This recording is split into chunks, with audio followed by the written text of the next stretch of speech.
मध्य प्रदेश के छतरपुर जिले के पास गढ़ा गांव है, जहां विराजमान बागेश्वर धाम के उपासक पंडित धीरेन्द्र शास्त्री इन दिनों काफी चर्चा का विषय बने हुए हैं। उनके दरबार में होने वाले क्रियाकलापों को कोई जादू टोना बता रहा है तो कोई अंधविश्वास। कई लोगों ने उन्हें ओपन चैलेंज तक दे दिए हैं।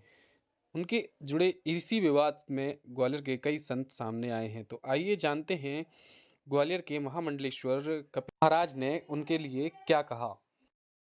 केवल एक ही बात कहना चाहूँगा इसमें कि आदि अनादिकाल से जो भी संत या अपने ऋषि मुनि जो भी रहे हैं और जो भी सनातन धर्म के उत्थान के लिए और सनातन धर्म की मान मर्यादाओं को सुरक्षित रखने के लिए जब भी आगे बढ़े हैं तो कभी ना कभी उनका विरोध हुआ है।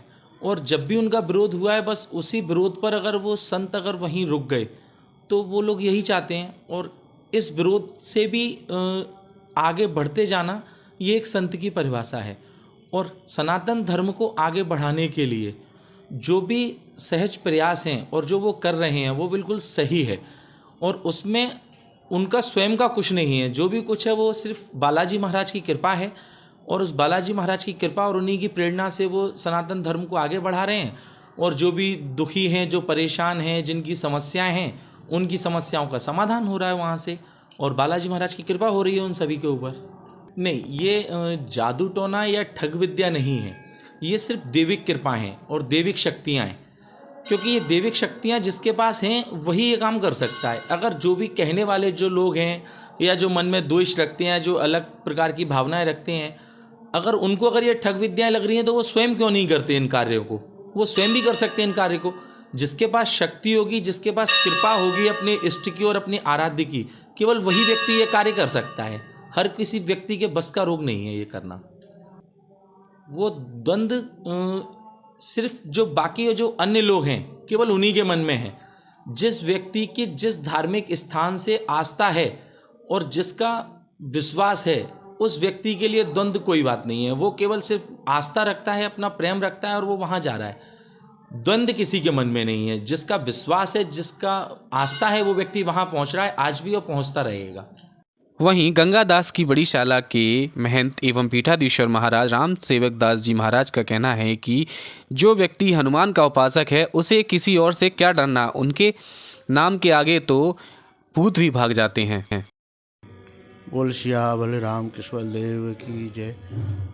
यही के देखो, भूत पिशाचर निकट नहीं आवे, महावीर जब नाम सुनावे। ये तुलसीदास जी बाबा की जो एक हनुमान चालीसा में जो चौपाई है, वो माल में कह रही है कि जोनी तो है, भूत प्रेत जोनी तो है, पर महाराज जी तो बुलाते किसी को नहीं है, अपने आप लोग आते हैं, उनकी आस्था है। और हनुमान जी के हैं जैसे बालाजी धाम पे जाते हैं, अपने आप बकरने लगते हैं, चिल्लाने लगते हैं, ऐसे ही वहाँ बागेश्वर हनुमान जी की कृपा है उनके ऊपर। वो लोग मालूम में अपने आप बोलने लगते हैं कि हम जा रहे हैं, आ रहे हैं। तो ये सब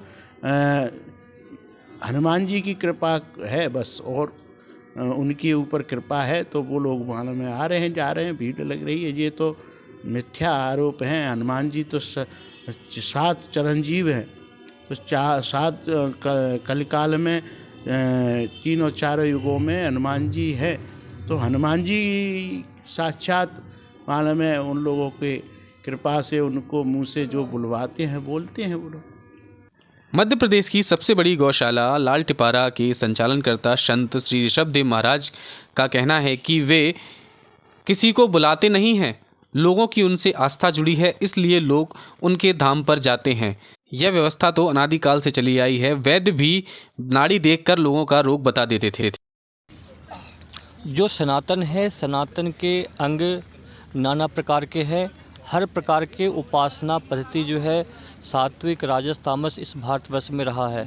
तो जो उनकी उपासना है वह हनुमान जी की उपासना है। और हनुमान जी के तप बल से वह लोगों की मन की बात बता देते हैं। यह हमारे यहाँ जो है जो वैद्य हुआ करते थे जो उचित वैद्य हुआ करते थे वह रोगी को देखकर उसकी बीमारी बता दिया करते थे। जो ज्योतिषकार होते हैं वह हाथ देखकर या व्यक्ति की मस्तिष्क रेखा देख कर बता दिया करते हैं। तो यह कोई बड़ा आश्चर्य का विषय नहीं है, मगर जो सनातन के लिए जो विरोधी लोग हैं वह इसको बड़ा विषय बना रहे हैं और नाना प्रकार की बातें कर रहे हैं। लोगों की मूर्खता है। जब हनुमान जी के चालीसा करने से, पाठ करने से, स्तुति करने से और भगवान की स्तुति करने से जब रोग समाप्त हो सकते हैं तो वह निमंत्रण नहीं देते हैं कि आप उनके पास जाएं। यह कहीं न कहीं उस प्रकार की लोगों की विशेष मूर्खता है कि वह भीड़ इकट्ठी कर रहे हैं, वह नहीं बुला रहे हैं, लोग उनके पास में आ रहे हैं। लोगों की महत्वाकांक्षाएं बढ़ गई हैं। तो टके सिर भाजे टके सिर खाजा संसार में कुछ नहीं है। कार्य करके, उपासना करके, कर्तव्य करके ही फल की प्राप्ति होती है। इस बात की सीख जनता को सीखनी चाहिए।